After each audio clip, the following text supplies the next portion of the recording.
안녕하세요. 초엘프코치입니다.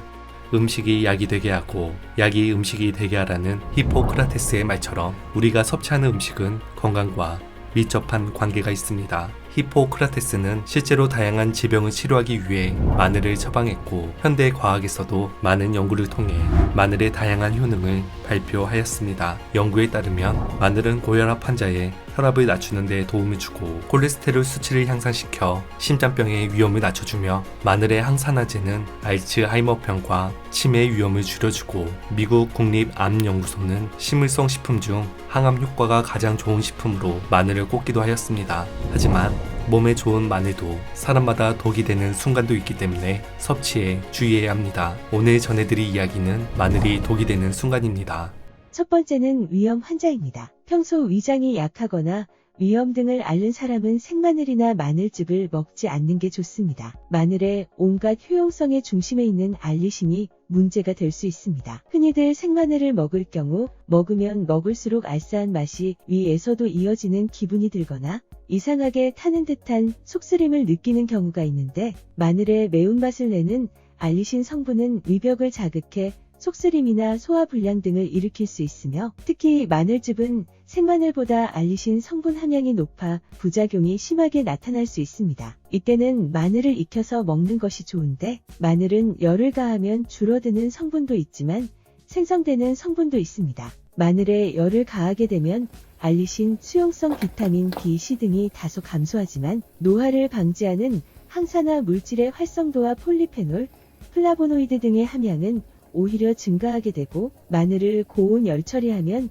폴리페놀류 함량이 증가해 항산화 능력이 상승합니다. 또한 마늘을 섭씨 60도 이상으로 가열하면 체내 노폐물 배출을 촉진하고 신진대사를 원활하게 하는 아조인이라는 물질이 생마늘에 비해서 더 늘어나게 됩니다. 두 번째는 마늘과 함께 먹으면 안 되는 약입니다. 우리 몸에 가는 약물의 대사를 담당하는 효소가 있는데 마늘이 이런 효소의 활성을 억제하거나 촉진합니다. 그 결과 혈액 중 약물의 농도가 달라지게 되는데 이 때문에 약물의 부작용 위험이 커지고 농도가 낮아지면 약효를 떨어뜨리거나 부작용이 나타날 수 있습니다. 마늘을 과다 섭취하는 사람이 피임약이나 이소니아지드 약물이 함유된 결핵약, 사이클로스포린이 포함된 면역 억제제를 먹을 경우 약효의 영향을 받을 수 있으며 마늘의 알리신은 아스피린과 비슷한 방식으로 혈액이 뭉치거나 딱딱하게 굳는 것을 막는 항혈전 작용을 하는데 와파린, 클로피도그렐,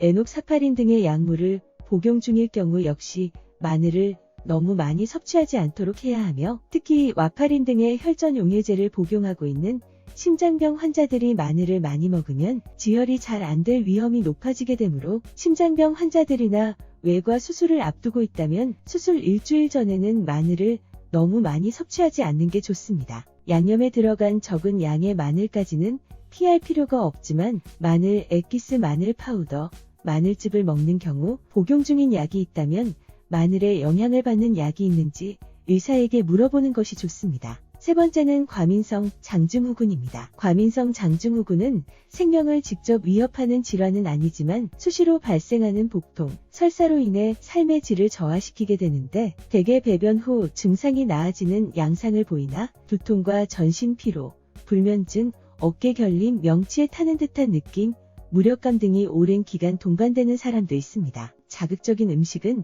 장을 자극해 소화불량이나 설사 등을 유발하기도 하지만 자극적인 음식에 의해서가 아니더라도 음식 자체가 장에서 소화되면서 가스를 많이 생성해 복부 팽만감과 설사를 유발하는 식품을 포도맵이라 일컫는데 포드맵은 전 세계 소화기 내과학계와 영양학계에서 만든 신조어로 포드맵 성분은 소장에서 흡수되지 않고 대부분 대장으로 이동하면서 삼투압 작용으로 인해 장관으로 물을 끌어당겨 장운동을 변화시키고 장내 세균에 의해 빠르게 발효되면서 많은 양의 가스를 만들게 됩니다. 결과적으로 장운동의 변화는 과민성 대장증후군의 증상인 복부 팽만감, 복통, 설사 등을 유발할 수 있습니다. 마늘은 일정 중량당 포드맵당이 아주 높게 포함되어 있는 식품입니다. 2007년 호주 모나쉬 대학에서 진행된 연구에 따르면 마늘에는 프룩탄이 들어있는데 프룩탄은 장내 유산균의 활성화를 돕는 수용성 식이섬유로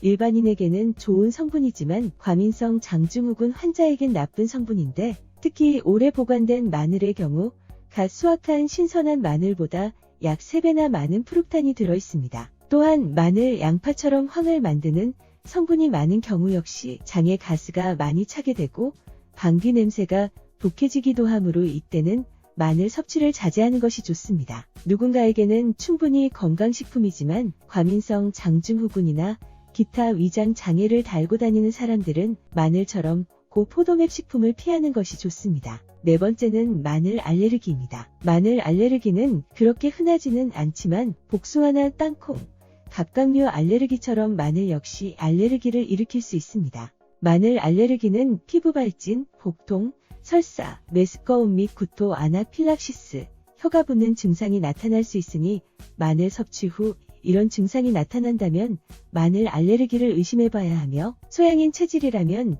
마늘의 과도한 섭취를 피하는 것이 좋습니다. 소양인은 몸에 열이 많고 더위를 많이 타는 체질인데 마늘을 많이 먹을 경우 병이 악화될 수 있으며 특히 평소에 속이 쓰린 소양인 체질인 사람은 좀 더 주의가 필요합니다. 대신 손발이 차고 아랫배가 냉한 소음인에겐 소화기능과 순환기능 개선에 효과가 높습니다. 마늘 섭취량은 특별히 정해져 있지 않습니다. 좀 많이 먹어도 수용성 성분이 많아 대부분 몸 밖으로 배출되므로 특별한 부작용 없이 마늘의 좋은 효과를 얻을 수 있지만 본초 강목에는 마늘을 오래 먹으면 간과 눈을 상하게 한다고 나와 있는데 성인은 하루 2에서 3쪽이 적당하고 고령자는 보통 성인의 절반 정도 섭취하면 됩니다.